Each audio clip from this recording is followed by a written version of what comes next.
मेरे प्यारे भाइयों और बहनों, जरा सोचिए, अगर आपकी आंखों के सामने अचानक स्वर्ग का द्वार खुल जाए और आपको वहां झांकने का मौका मिले, तो आप क्या देखना चाहेंगे? सोने की गलियां, स्वर्गदूतों की भीड़, या परमेश्वर का महिमामय सिंहासन? आज हम एक ऐसे ही रहस्य में उतरने जा रहे हैं। एक ऐसा रहस्य जो बाइबल ने हमें बताया है, लेकिन जिसे बहुत कम लोगों ने सचमुच गहराई से समझा है। यह रहस्य है स्वर्ग के सिंहासन के चारों ओर बैठे 24 बुजुर्गों का। हाँ, आपने सही सुना। बाइबल कहती है कि जब प्रेरित ने स्वर्ग का दर्शन देखा तो उसने देखा कि परमेश्वर के सिंहासन के चारों ओर 24 ही सिंहासन रखे हैं और उन पर 24 बुजुर्ग बैठे हैं। वे सफेद वस्त्र पहने हुए हैं और उनके सिर पर सोने के मुकुट हैं। लेकिन सवाल यह है, ये 24 बुजुर्ग कौन हैं? क्या ये इंसान हैं? क्या ये स्वर्गदूत हैं? या फिर यह किसी और गहरे रहस्य का प्रतीक है? आज से हम 6 भागों की इस लंबी यात्रा पर चलेंगे। इस पूरी यात्रा के अंत तक आपके दिल में इस रहस्य को लेकर एक नई रोशनी और नई समझ होगी। इस पूरी यात्रा में आप क्या सीखेंगे? मेरे दोस्तों, ध्यान से सुनना। इस रहस्य के 6 हिस्से होंगे। भाग 1, हम देखेंगे कि यह रहस्य शुरू कहां से हुआ, प्रकाशित वाक्य की पृष्ठभूमि, स्वर्ग का दृश्य और बुजुर्गों का पहला परिचय। भाग 2, हम जानेंगे कि इनकी पहचान क्या हो सकती है। क्या ये स्वर्गदूत हैं या इंसान, और क्यों इन्हें बुजुर्ग कहा गया है। भाग 3, हम पुराने नियम में झांकेंगे और देखेंगे कि 24 याजकीय विभाग और 24 बुजुर्गों का क्या संबंध है। भाग 4, हम देखेंगे कि नए नियम और मसीह की विजय के बाद इन बुजुर्गों की भूमिका कैसे जुड़ती है। भाग 5, हम अलग अलग व्याख्याएं और विवाद देखेंगे। कुछ विद्वान इन्हें 12 इजराइल गोत्रों और 12 प्रेरितों का प्रतीक मानते हैं, तो कुछ और। भाग 6, हम पूरी यात्रा का निष्कर्ष निकालेंगे। यह जानेंगे कि इस रहस्य का हमारी जिंदगी पर क्या असर है और इससे हमें क्या सीखना चाहिए। कमेंट बॉक्स में लिखे हालेलुया या आमीन, तो तैयार हो जाइए, क्योंकि यह सिर्फ एक बाइबल अध्ययन नहीं, बल्कि एक रहस्यमयी यात्रा है, जहां हर कदम पर आपको नए सवाल और नए जवाब मिलेंगे। अब जरा आंखें बंद करके कल्पना कीजिए, आपके सामने एक दरवाजा खुलता है। एक आवाज आती है, आ, मैं तुझे वह दिखाऊंगा जो आगे होने वाला है। और अचानक आप खुद को स्वर्ग में पाते हैं। आपकी नजर सामने जाती है और वहां है सिंहासन। एक ऐसा सिंहासन जो किसी भी धरती के राजा का सिंहासन नहीं। उस सिंहासन पर बैठा है वह जिसकी महिमा का वर्णन शब्दों में नहीं किया जा सकता। बिजलियां चमक रही हैं, गर्जन की आवाजें आ रही हैं, सिंहासन से तेज रोशनी निकल रही है। सामने 7 अग्निशिखाएं जल रही हैं जो परमेश्वर की 7 आत्माएं हैं। अब जरा और ध्यान से देखिए, उस सिंहासन के चारों ओर 24 छोटे सिंहासन हैं और उन पर बैठे हैं 24 बुजुर्ग। वे सफेद वस्त्र पहने हुए हैं, जैसे धार्मिकता की शुद्धता। उनके सिर पर स्वर्ण मुकुट है, जैसे किसी ने उन्हें विजय का पुरस्कार दिया हो। अब आप सोचिए, ये कौन लोग हैं जिन्हें स्वर्ग में इतनी महिमा दी गई है कि वे परमेश्वर के सिंहासन के चारों ओर बैठे? ये बुजुर्ग कौन है? यहां से रहस्य शुरू होता है। अगर ये स्वर्गदूत होते तो क्या बाइबल इन्हें बुजुर्ग कहती? अगर ये इंसान है तो कौन से इंसान? क्या ये पुराने नियम के विश्वास योग्य लोग हैं या नए नियम के प्रेरित और कलीसिया के अगुवे? यह सवाल आसान नहीं है और इसी वजह से सदियों से धर्मशास्त्री इस पर चर्चा करते आए हैं। पर मेरे बच्चों, ध्यान रखो, बाइबल में कोई भी बात बिना कारण नहीं लिखी गई। अगर वहां लिखा है कि 24 बुजुर्ग हैं, तो इसमें जरूर कोई गहरा रहस्य छुपा है। अब जरा सोचो, यह दृश्य हमें क्या सिखाता है? सबसे पहले तो यह कि स्वर्ग में सब कुछ सिंहासन केंद्रित है, मतलब सब कुछ परमेश्वर के चारों ओर घूमता है। पर हमारी जिंदगी कैसी है? क्या हमारा जीवन भी परमेश्वर केंद्रित है, या फिर हम अपने काम, अपनी परेशानियों और अपनी इच्छाओं के चारों ओर घूमते रहते हैं? जैसे स्वर्ग के बुजुर्ग और स्वर्गदूत सब परमेश्वर के सिंहासन पर ध्यान लगाए हुए हैं, वैसे ही हमें भी अपने जीवन का केंद्र परमेश्वर को बनाना है। लेकिन ठहरो, असली रहस्य अभी बाकी है। आप सोच भी नहीं सकते कि इन बुजुर्गों की पहचान के बारे में कितनी गहरी बातें बाइबल में छुपी हुई हैं। कुछ लोग मानते हैं कि ये इंसान हैं जिन्हें परमेश्वर ने चुनकर अपने पास बिठाया है। कुछ मानते हैं कि ये एक तरह की स्वर्गीय परिषद है, तो कुछ कहते हैं कि ये सिर्फ प्रतीक है। आखिर सच क्या है? अगर आप उनकी जगह होते तो क्या सोचते? क्या आप खुद को वहां बैठे हुए कल्पना कर सकते हैं? आज हमने देखा प्रकाशित वाक्य में पहली बार 24 बुजुर्गों का उल्लेख कैसे आता है। उनका स्वरूप कैसा है? सफेद वस्त्र और सोने के मुकुट। और यह सवाल, वे हैं कौन? यह सवाल हमें अगले भाग में गहराई तक ले जाएगा। स्वर्गीय आराधना हमें याद दिलाती है कि परमेश्वर ही सबका केंद्र है। सफेद वस्त्र और सोने का मुकुट यह दिखाते हैं कि विजयी और धर्मी जीवन ही सम्मान पाता है। हमें अपनी जिंदगी को भी ऐसे ही तैयार करना है कि जब परमेश्वर बुलाए तो हम भी श्वेत वस्त्र पहनकर विजय का मुकुट पाएं। तो मेरे प्यारे दोस्तों, आज हमने इस रहस्य की बस शुरुआत देखी है, लेकिन असली गहराई तो अगले भाग में है, क्योंकि अगले भाग में हम देखेंगे क्या ये बुजुर्ग स्वर्गदूत हैं या इंसान, और अगर इंसान हैं तो कौन, कहां से आए और क्यों परमेश्वर ने इन्हें अपने सिंहासन के चारों ओर बिठाया। आप सोच भी नहीं सकते कि इसके पीछे कितनी अद्भुत सच्चाइयां छुपी हैं। दोस्तों, इस रहस्य की असली परत तो अंत में खुलेगी, इसलिए जरूर पूरा देखिए। भाग 2, संभावित पहचान, स्वर्गदूत या इंसान। लेकिन सबसे बड़ा सवाल वहीं खड़ा रह गया, आखिर वे हैं कौन। आज हम इस रहस्य के और करीब जाएंगे। हम देखेंगे कि क्या ये 24 बुजुर्ग स्वर्गदूत हो सकते हैं या इंसान, और अगर इंसान तो कौन से इंसान।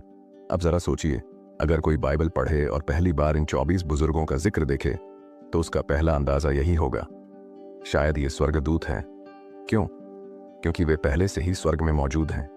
वे परमेश्वर के सिंहासन के चारों ओर बैठे हैं और वे निरंतर आराधना करते हैं। बाइबल कई जगह बताती है कि स्वर्गदूत परमेश्वर की सेवा करते हैं।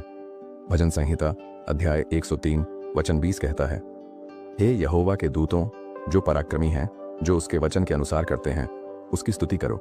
तो यह तर्क आता है, शायद ये 24 बुजुर्ग भी किसी विशेष श्रेणी के स्वर्गदूत हैं। लेकिन अगर ये स्वर्गदूत हैं तो बुजुर्ग क्यों? अब ठहरिए, अगर ये स्वर्गदूत हैं तो फिर बाइबल इन्हें बुजुर्ग क्यों कहती है? क्योंकि स्वर्गदूतों को कभी बुजुर्ग नहीं कहा गया। बुजुर्ग, एल्डर शब्द हमेशा इंसानों के लिए इस्तेमाल हुआ, याजकों, अगुओं और कलीसिया के नेताओं के लिए। तो फिर क्या यह संकेत है कि ये स्वर्गदूत नहीं बल्कि इंसान हैं? अब दूसरी ओर देखिए, बाइबल कहती है कि ये बुजुर्ग सफेद वस्त्र पहने हुए हैं। सफेद वस्त्र किसके प्रतीक हैं? मसीह द्वारा दी गई धार्मिकता के। प्रकाशित वाक्य अध्याय 3 वचन 5 कहता है, जो जय पाएगा वह इसी प्रकार श्वेत वस्त्र पहनेगा। क्या आपने गौर किया? जो जय पाएगा, यानी यह वादा इंसानों को दिया गया है, स्वर्गदूतों को नहीं। फिर उनके सिर पर स्वर्ण मुकुट है। मुकुट किसे मिलते हैं? विजेताओं को। और बाइबल में कई जगह कहा गया है कि विश्वास योग्य इंसानों को मुकुट दिया जाएगा, जैसे 2 तीमुथियुस अध्याय 4 वचन 8। अब से धार्मिकता का मुकुट मेरे लिए रखा हुआ है, जिसे प्रभु जो धर्मी न्यायी है उस दिन मुझे देगा। क्या यह पद कभी स्वर्गदूतों के बारे में कहा गया? नहीं, यह इंसानों के लिए है। तो फिर यह इंसान कैसे स्वर्ग में पहुंचे? अब जरा सोचिए, अगर ये इंसान है तो सवाल उठता है, वे अभी स्वर्ग में कैसे हैं? क्योंकि जब प्रेरित ने दर्शन देखा तब तो बहुत से विश्वास योग्य लोग अभी जीवित थे। तो क्या यह संभव है कि ये 24 बुजुर्ग कुछ विशेष इंसान हैं जिन्हें परमेश्वर ने पहले ही अपने पास उठा लिया? क्या ये पुराने नियम के नबी हैं? क्या ये वे लोग हैं जिन्होंने अपने विश्वास में महान गवाही दी और परमेश्वर ने उन्हें विशेष सम्मान दिया? या फिर यह सिर्फ एक प्रतीक है कि इंसानों को भी एक दिन ऐसा ही स्थान मिलेगा? अब दोनों पक्षों को साथ रखकर सोचिए। स्वर्गदूत होने के पक्ष में वे पहले से स्वर्ग में हैं, वे परमेश्वर की आराधना करते हैं। इंसान होने के पक्ष में उन्हें बुजुर्ग कहा गया है। वे सफेद वस्त्र पहने हुए हैं, उनके पास विजय के मुकुट हैं, वे संतों की प्रार्थनाएं धारण करते हैं। प्रकाशित वाक्य अध्याय 5 वचन 8। तो क्या ज्यादा तर्क संगत लगता है? अगर ये इंसान है तो कौन से इंसान? यहां से रहस्य और गहरा हो जाता है।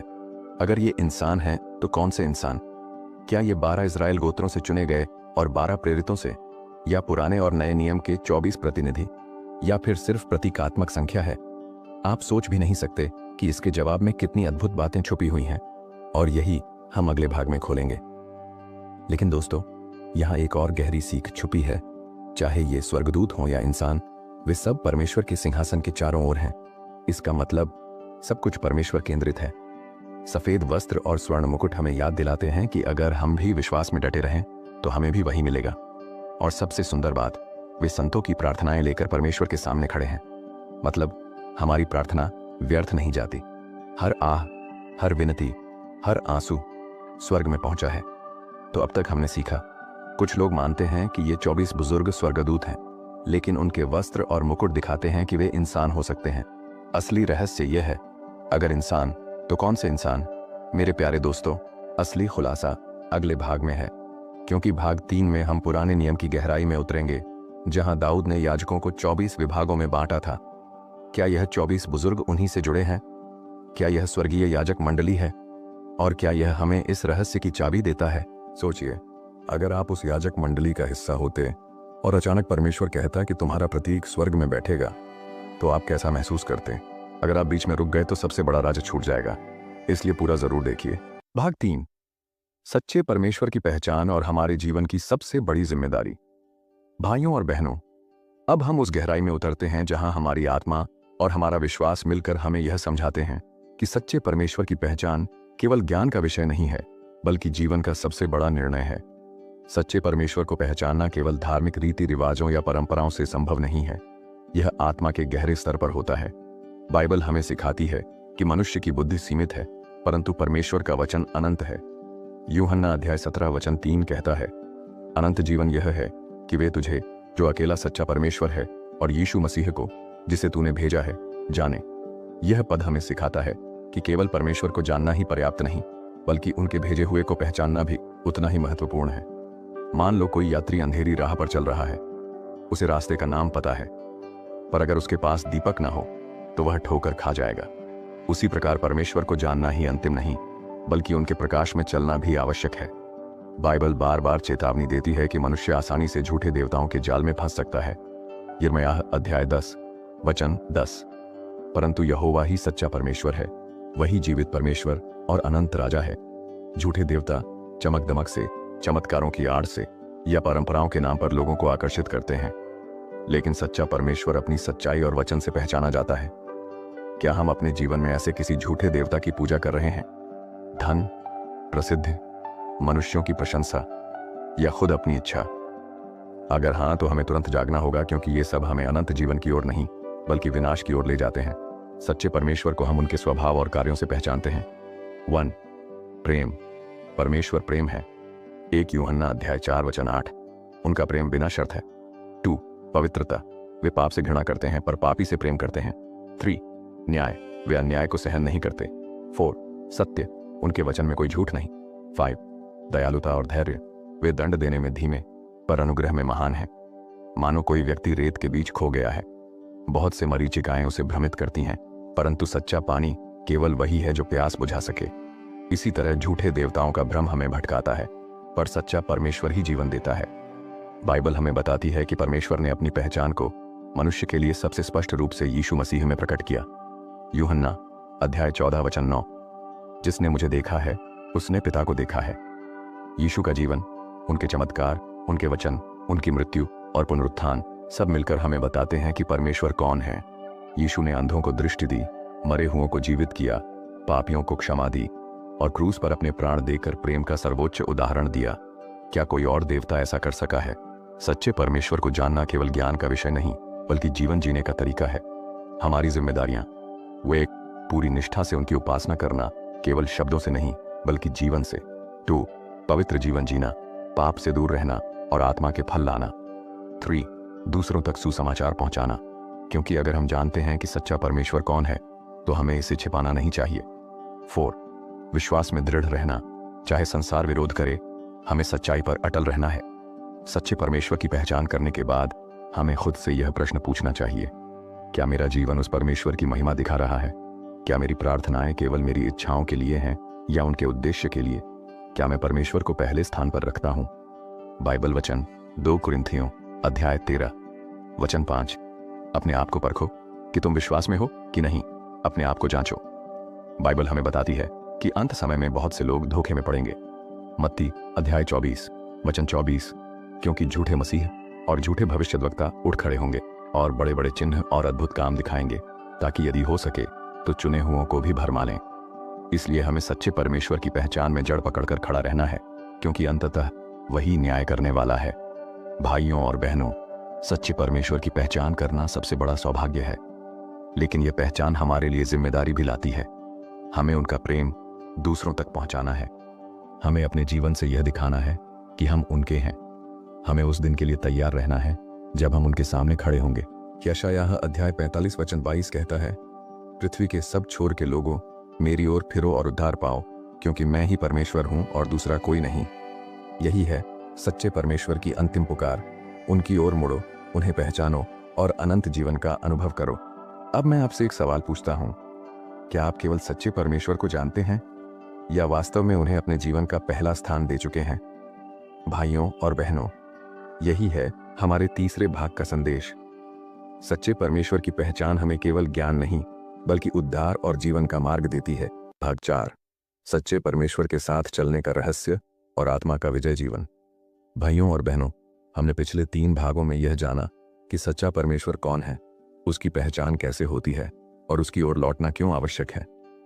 अब हम इस चौथे और अंतिम भाग में एक गहरे विषय पर प्रवेश करते हैं, सच्चे परमेश्वर के साथ निरंतर चलना। यह केवल पहचान तक सीमित नहीं है बल्कि विजय जीवन की ओर यात्रा है। सच्चे परमेश्वर को पहचानने के बाद प्रश्न उठता है, अब आगे क्या?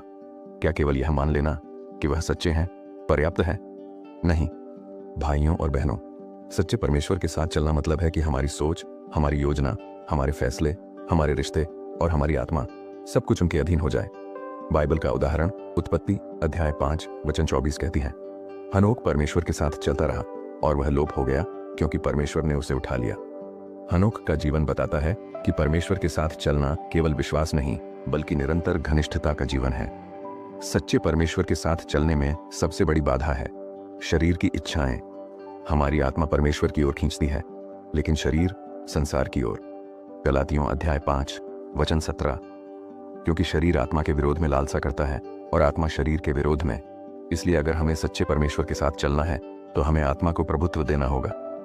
मान लो एक नाव नदी के बीच है, एक ओर तेज धारा है जो उसे नीचे खींचती है, दूसरी ओर नाविक का हाथ है जो उसे ऊपर की ओर खींचता है।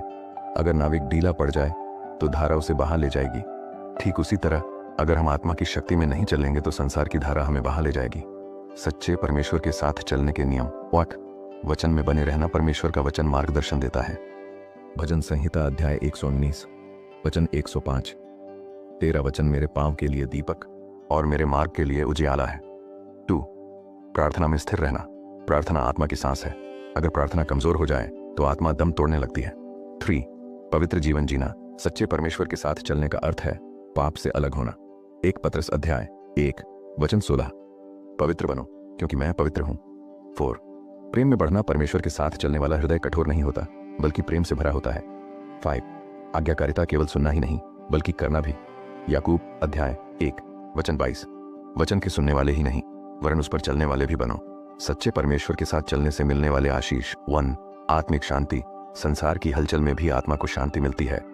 फिलिप्पियों अध्याय 4 वचन 7, परमेश्वर की शांति तुम्हारे हृदयों और तुम्हारे विचारों को मसीह यीशु में सुरक्षित रखेगी। 2, आनंद। परमेश्वर की उपस्थिति में आनंद है। 3, शक्ति और साहस। सच्चे परमेश्वर के साथ चलने वाला किसी से नहीं डरता। यशायाह अध्याय 41 वचन 10, मत डर क्योंकि मैं तेरे साथ हूं। 4, अनंत जीवन की आशा। सच्चे परमेश्वर के साथ चलना हमें अनंत जीवन की ओर ले जाता है। सच्चे परमेश्वर के साथ चलने में आने वाली चुनौतियां। 1, संसार का विरोध। यीशु ने कहा, यूहन्ना अध्याय 15 वचन 19, यदि तुम जगत के होते तो जगत अपने लोगों से प्रेम करता, परंतु तुम जगत के नहीं हो। 2, परीक्षा और कष्ट। परमेश्वर के लोग कठिनाइयों से गुजरते हैं लेकिन वही कठिनाई विश्वास को शुद्ध करती है। 3, आत्मिक आलस्य। कभी कभी आत्मा जागृत नहीं रहती। यही कारण है कि बार बार प्रार्थना और जागृति की आवश्यकता है।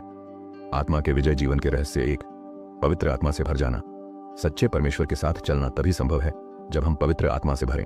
प्रेरितों के काम अध्याय 1 वचन 8, परंतु जब पवित्र आत्मा तुम पर आएगा तब तुम सामर्थ पाओगे। 2, आत्मा के फल लाना। गलातियों अध्याय 5 वचन 22 से 23 हमें आत्मा के फल बताते हैं। प्रेम, आनंद, शांति, धीरज, कृपा, भलाई, विश्वास, नम्रता और संयम। 3, विश्वास में दृढ़ रहना। विश्वास से ही हम विजय प्राप्त करते हैं। 1 यूहन्ना अध्याय 5 वचन 4, यह है वह जय जो जगत पर जयवंत हुई है, हमारा विश्वास। सच्चे परमेश्वर के साथ चलने वालों की गवाही इतिहास में गिनती से अधिक गवाह है जिन्होंने सच्चे परमेश्वर के साथ चलते हुए संसार का सामना किया और विजय पाई। कुछ ने आग की भट्टी का सामना किया, कुछ ने शेरों की मांद में रात बिताई, कुछ ने तलवार और उत्पीड़न सहा, परंतु सब ने विश्वास बनाए रखा और आज वे हमारे लिए उदाहरण हैं। आत्म परीक्षण और गहरी चुनौती। अब आइए हम खुद से यह प्रश्न पूछें, क्या मैं केवल परमेश्वर के बारे में जानता हूं या वास्तव में उनके साथ चलता भी हूं? क्या मेरे जीवन के फैसले उनकी इच्छा के अनुसार हैं? क्या मेरी प्रार्थना केवल मेरी इच्छाओं पर केंद्रित है या उनके राज्य पर? क्या मैं आत्मा के फलों को अपने जीवन में उत्पन्न कर रहा हूं? भाइयों और बहनों, सच्चे परमेश्वर के साथ चलना कोई आसान यात्रा नहीं है, और यह सबसे सुंदर और आशीषित जीवन है। यहाँ संघर्ष है, लेकिन यही संघर्ष हमें आत्मिक विजेता बनाता है। मीका अध्याय 6 वचन 8 कहता है, हे मनुष्य, वह तुझको बता चुका है कि क्या भला है, और यहोवा तुझसे क्या चाहता है, केवल यह कि तू न्याय करे और करुणा से प्रीति रखे और अपने परमेश्वर के संग नम्रता से चले। यही है सच्चे परमेश्वर के साथ चलने का रहस्य, नम्रता, प्रेम और विश्वास योग्यता। अब मैं आपसे पूछना चाहता हूं, क्या आप अपने जीवन के हर क्षेत्र में सच्चे परमेश्वर के साथ चलने के लिए तैयार हैं? अगर हां, तो यह निर्णय आपको अनंत जीवन, शांति और आत्मा की विजय की ओर ले जाएगा। भाग 5, 24 बुजुर्गों का रहस्य, स्वर्गीय आराधना और अंतिम समय का संकेत। भाइयों और बहनों, अब तक की इस अद्भुत यात्रा में हमने बहुत कुछ देखा और सीखा। पहले भाग में हमने जाना कि ये 24 बुजुर्ग कौन हैं, उनके बारे में बाइबल हमें कहां जानकारी देती है। दूसरे भाग में हमने उनके वस्त्र, मुकुट और उनकी स्थिति का महत्व समझा। तीसरे भाग में हमने उनके कार्यों को गहराई से देखा, कैसे वे परमेश्वर के सामने आराधना करते हैं और स्वर्गीय योजना में भागीदार हैं। चौथे भाग में हमने सीखा कि सच्चे परमेश्वर के साथ चलने का रहस्य और आत्मा का विजय जीवन क्या है। और अब 5वें भाग में हम और भी गहराई में उतरेंगे। हम यह देखेंगे कि 24 बुजुर्गों की उपस्थिति स्वर्गीय आराधना का रहस्य कैसे खोलती है और वे अंतिम समय, एंड टाइम्स से कैसे जुड़े हुए हैं।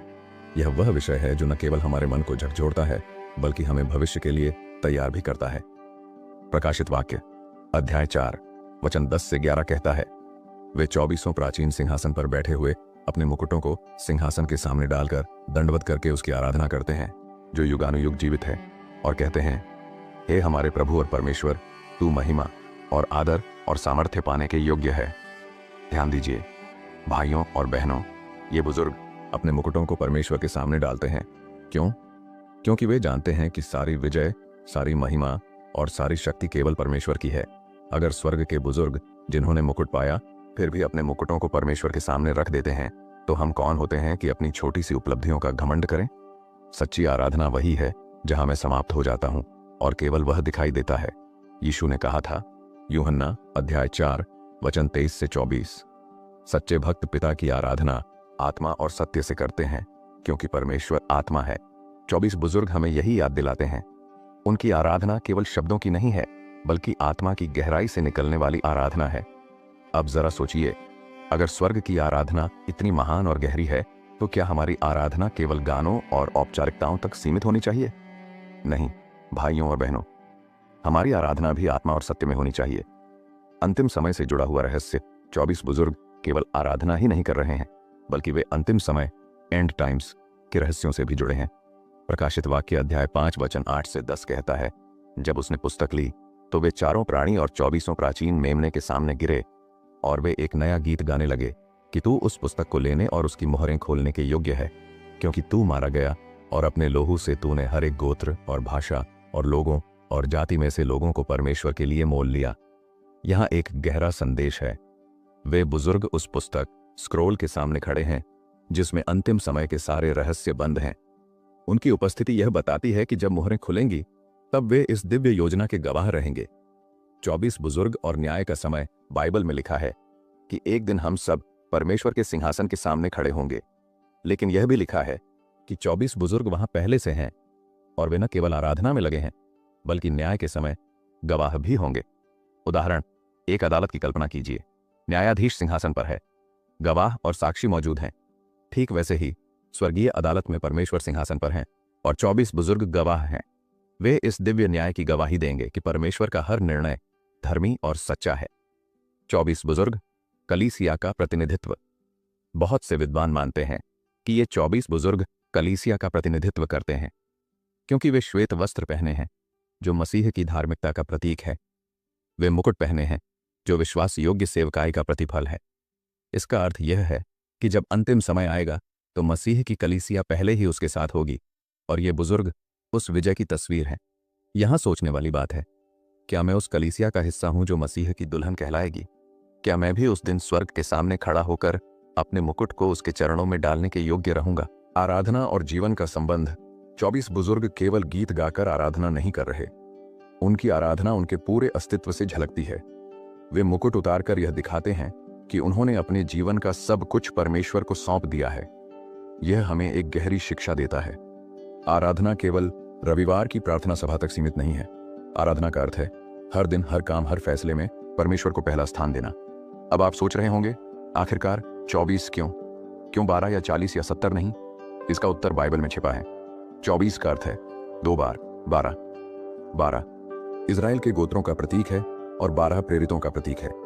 यानी यह संख्या पुराने और नए नियम दोनों का प्रतिनिधित्व करती है। इसका मतलब यह है कि परमेश्वर की पूरी प्रजा, पुराने नियम के लोग और नए नियम की कलीसिया, सब मिलकर उसके सिंहासन के चारों ओर इकट्ठा होंगे। क्या आप सोच सकते हैं कि उस दिन जब यह दृश्य घटित होगा तो कैसा होगा? जहां पूरी सृष्टि की आत्माएं परमेश्वर की उपस्थिति में एक स्वर में गाएंगी, पवित्र पवित्र पवित्र है प्रभु। अब सवाल यह है, अगर 24 बुजुर्ग स्वर्ग में पहले से परमेश्वर के सामने गवाही और आराधना दे रहे हैं, तो हम धरती पर क्या कर रहे हैं? क्या हम अपने मुकुट को अपने पास ही पकड़े बैठे हैं? क्या हम अपने जीवन के गर्व को छोड़ने से डरते हैं? क्या हमारी आराधना केवल शब्दों तक है या वास्तव में जीवन तक? भाइयों और बहनों, अगर हमें उस महान सभा का हिस्सा बनना है तो हमें अभी से सीखना होगा कि कैसे परमेश्वर को महिमा देनी है। 24 बुजुर्ग हमें यह सिखाते हैं कि आराधना ही जीवन का उद्देश्य है। आत्मा और सत्य में चलना ही परमेश्वर को प्रसन्न करता है। मुकुट और महिमा केवल उसी के योग्य हैं। अंतिम समय में वही कलीसिया उसके सामने खड़ी होगी जो उसके साथ वफादार रही। तो मैं आपसे पूछना चाहता हूं, अगर आज आपको परमेश्वर के सामने खड़ा होना पड़े तो क्या आप अपना मुकुट उसके चरणों में रख पाएंगे या फिर आपको शर्मिंदा होना पड़ेगा? भाग 6, 24 बुजुर्गों का रहस्य, जीवन बदलने वाला अंतिम संदेश। भाइयों और बहनों, हम अब इस अद्भुत और रहस्यमय यात्रा के अंतिम पड़ाव पर पहुंच गए हैं। 5 भागों में हमने गहराई से जाना कि स्वर्ग के सिंहासन के चारों ओर बैठे 24 बुजुर्ग कौन हैं, उनका वस्त्र, उनका मुकुट, उनका कार्य और उनका अंतिम समय से संबंध क्या है। लेकिन अब समय है सब कुछ एक साथ जोड़ने का। इस छठे और अंतिम भाग में हम इन 5 बड़े प्रश्नों का उत्तर पाएंगे। वेद 24 बुजुर्ग हमें पूरी बाइबल का सारांश कैसे सिखाते हैं। 2, उनकी उपस्थिति का हमारी आत्मा से क्या संबंध है। 3, वे हमें क्या चेतावनी और क्या प्रेरणा देते हैं। 4, अगर हम भी उस सभा का हिस्सा बनना चाहते हैं तो हमें क्या करना चाहिए। 5, और अंत में हमारी जिंदगी में इसका भावनात्मक और आत्मिक प्रभाव क्या होना चाहिए। 24 बुजुर्ग, पूरी बाइबल का सारांश। जब हम पुराने और नए नियम को देखते हैं तो पाते हैं कि बाइबल की पूरी कहानी एक ही बात पर टिकी है, परमेश्वर की प्रजा और उनका उद्धार। पुराने नियम में 12 गोत्र थे, परमेश्वर की चुनी हुई प्रजा। नए नियम में 12 प्रेरित थे, मसीह की कलीसिया की नींव। और जब इन्हें मिलाया गया तो मिला 24 सीन, यानी 24 बुजुर्ग पूरी बाइबल का सारांश हैं। वे यह कहते हैं, परमेश्वर ने अपनी प्रजा को शुरू से अंत तक कभी नहीं छोड़ा। वह आज भी वफादार है और वह कल भी वफादार रहेगा। हमारी आत्मा और 24 बुजुर्ग, जब हम प्रकाशित वाक्य की उस तस्वीर को देखते हैं, स्वर्गीय सिंहासन, बिजली और गर्जन और चारों ओर 24 बुजुर्ग, तो हमें एक बात समझ आती है, यह केवल भविष्य की झलक नहीं है बल्कि हमारी आत्मा के लिए एक गहरा संदेश है। वे हमें बताते हैं, आज ही अपने मुकुट को परमेश्वर के सामने डाल दो, आज ही उसकी आराधना शुरू कर दो, क्योंकि कल का दिन किसी के पास नहीं है। 24 बुजुर्गों की चेतावनी और प्रेरणा। चेतावनी, मुकुट पाना आसान नहीं है, विश्वास योग्य बने रहना कठिन है। संसार हमें खींचेगा, प्रलोभन आएंगे, शत्रु हमें गिराने की कोशिश करेगा, लेकिन अगर हम अंत तक वफादार रहे तो मुकुट हमारा होगा। प्रकाशित वाक्य अध्याय 3 वचन 11, जो कुछ तेरा है उसे थामे रह कि कोई तेरा मुकुट न छीन ले। प्रेरणा 24 बुजुर्गों की गवाही यह है कि मुकुट छिन सकता है, लेकिन अगर हम स्थिर रहें तो वह हमें मिलेगा, और जब मिलेगा तो हमें उसे परमेश्वर के चरणों में डालना होगा। यही है सच्ची विजय। हमें क्या करना चाहिए? अब सबसे बड़ा सवाल, अगर हमें उस सभा का हिस्सा बनना है तो हमें क्या करना होगा। 1, विश्वास में दृढ़ रहना। यीशु ने कहा, मत्ती अध्याय 24 वचन 13, परंतु जो अंत तक धीरज धरे रहेगा वही उद्धार पाएगा। 2, पवित्र जीवन जीना। स्वर्ग के बुजुर्ग श्वेत वस्त्र पहने हैं, अगर हमें उनके साथ होना है तो हमें भी पवित्र जीवन जीना होगा। 3, मुकुट को थामे रहना। संसार की इच्छाएं हमें मुकुट से वंचित कर सकती हैं, लेकिन वफादारी हमें मुकुट दिलाएगी। 4, आराधना का जीवन जीना केवल रविवार को नहीं बल्कि हर दिन, हर पल, जैसे 24 बुजुर्ग लगातार आराधना करते हैं। अब जरा अपनी आंखें बंद कीजिए और कल्पना कीजिए, एक विशाल सिंहासन, बिजली और गर्जन, स्वर्गदूतों की असंख्य भीड़ और चारों ओर 24 बुजुर्ग।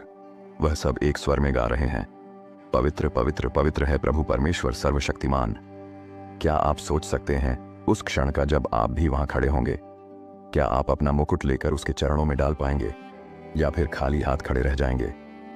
जीवन बदलने वाला संदेश भाइयों और बहनों, 24 बुजुर्ग हमें केवल रहस्य नहीं बताते, वे हमें चुनौती देते हैं। तुम कौन से मुकुट के लिए जी रहे हो? तुम्हारा गर्व, तुम्हारी उपलब्धियां, क्या वे सब परमेश्वर के चरणों में रखी जा सकती हैं? तुम्हारी आराधना केवल शब्दों की है या जीवन की भी? यह केवल भविष्य की तस्वीर नहीं है, यह आज का निर्णय है। आज अगर हम परमेश्वर के साथ चलेंगे तो कल हम उस सभा का हिस्सा बनेंगे। भाइयों और बहनों, 24 बुजुर्गों की कहानी हमें यह याद दिलाती है कि स्वर्ग वास्तविक है। एक दिन हम सब वहां खड़े होंगे। सवाल यह है, क्या हम वहां खड़े होकर अपने मुकुट को उसके चरणों में डाल पाएंगे? अगर हाँ, तो हमें आज ही अपने जीवन को बदलना होगा। आज ही विश्वास, पवित्रता और आराधना के मार्ग पर चलना होगा। मैं आपसे दिल से कहता हूं, उस दिन की तैयारी आज से कीजिए, क्योंकि कल देर हो सकती है। भाइयों और बहनों, यही है 24 बुजुर्गों का रहस्य। स्वर्गीय आराधना, अंतिम समय की गवाही और हमारी आत्मा के लिए चुनौती। परमेश्वर करे कि हम सब उस दिन वहां खड़े हों और अपने मुकुट को उसके चरणों में डालकर कहें, हे हमारे प्रभु और परमेश्वर, तू महिमा और आदर और सामर्थ्य पाने के योग्य है। अगर वीडियो पसंद आया हो तो आपको पता है क्या करना है। परमेश्वर आप सभी को आशीष दे। जय मसीह की।